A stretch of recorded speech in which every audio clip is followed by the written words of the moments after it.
Boss Idol, kumusta? Good evening, Boss Idol. Yun, Boss Idol. Share ko lang sa inyo, Boss Idol, paano magputol ng kadena, Boss Idol, sa motor. Yan o. Ito yung gamit natin, Boss Idol. Chin cutter, Boss Idol. Ito ay para sa motor naman. May ganito din sa bisikleta, Boss Idol. Pwede din, Boss Idol.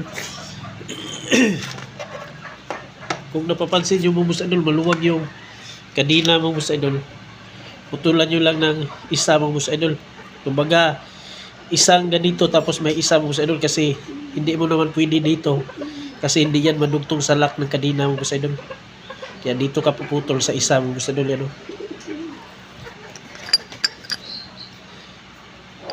Kaya yun na yung kadena na nangyari sa motor ko, Boss Idol, ano yun? Yun yung ang haba ng kadena, kaya yun na baga lumigkas. Kaya yun, bawasan natin, Boss Idol, para maganda ang takbo at hindi ka mangangamba sa masiraan ka sa daanan, Boss Idol. Super dali lang, Boss Idol, pag may chin cutter ka, Boss Idol, yan o, yung tools na ganito, kasi iikot mo lang.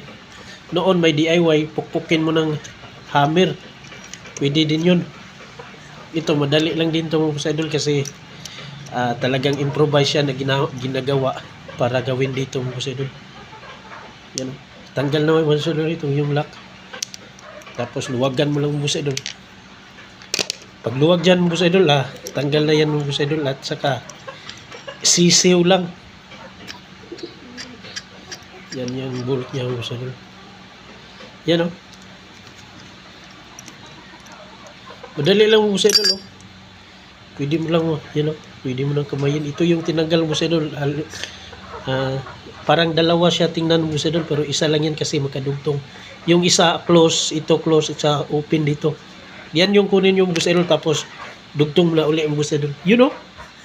Tips lang, mga Boss Idol, sa mga gusto mag-DIY, magputol o magbawas ng kadena na kasi humaba na. You know?